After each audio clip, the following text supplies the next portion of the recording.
Qualifying for nationals was a real honor. I honestly didn't believe that I would be able to qualify because the field this year was very strong. But since I was able to make it out of the final pool, I feel even more of a reward. It's nice knowing that all of my hard work throughout the entire year has really paid off. Qualifying for nationals is really something amazing.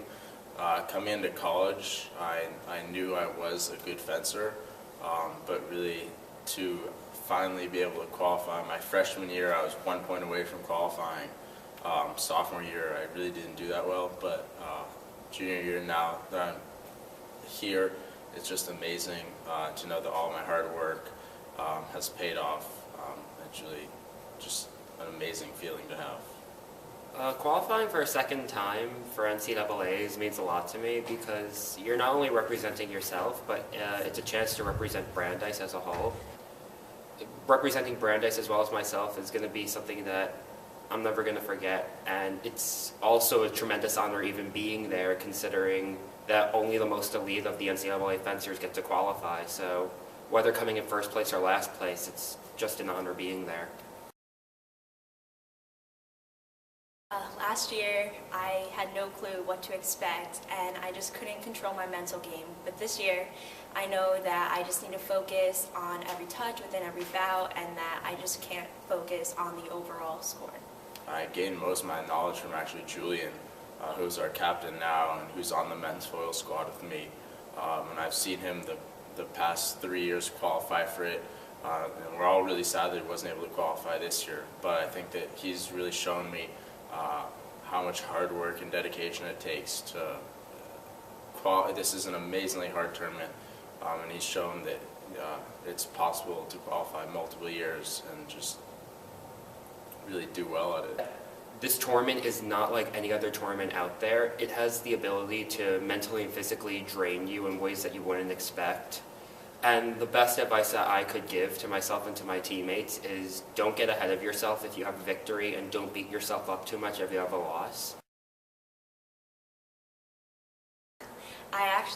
I played soccer and basketball, but I wasn't really that good. And so my father saw an ad in the newspaper, and ever since then, I just picked it up. I just enjoyed it. So my start in fencing was actually really interesting. I was playing soccer before.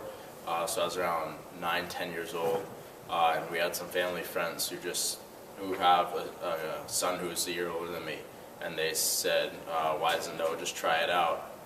So I went to go try it over at Stanford University, which is the closest club to where I am, and I hated it the first time. I never wanted to fence again because I was pretty happy with soccer, but my parents forced me to go one more time.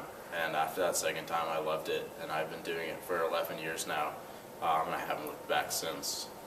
I started fencing when I was in 6th grade, I believe. My sister was on the middle school fencing team, and I didn't know it at the time, but the Olympic coach was the high school coach for our team, and he asked me, Tay, do you want to try fencing? And being like a young kid, and I had the mentality hitting people with metal sticks. I was like, this sounds awesome. My favorite part of fencing for Brandeis would have to be the support system, not only for my teammates, but from Coach Shipman and all the parents. They offer unity that keeps the team very close-knit and strong.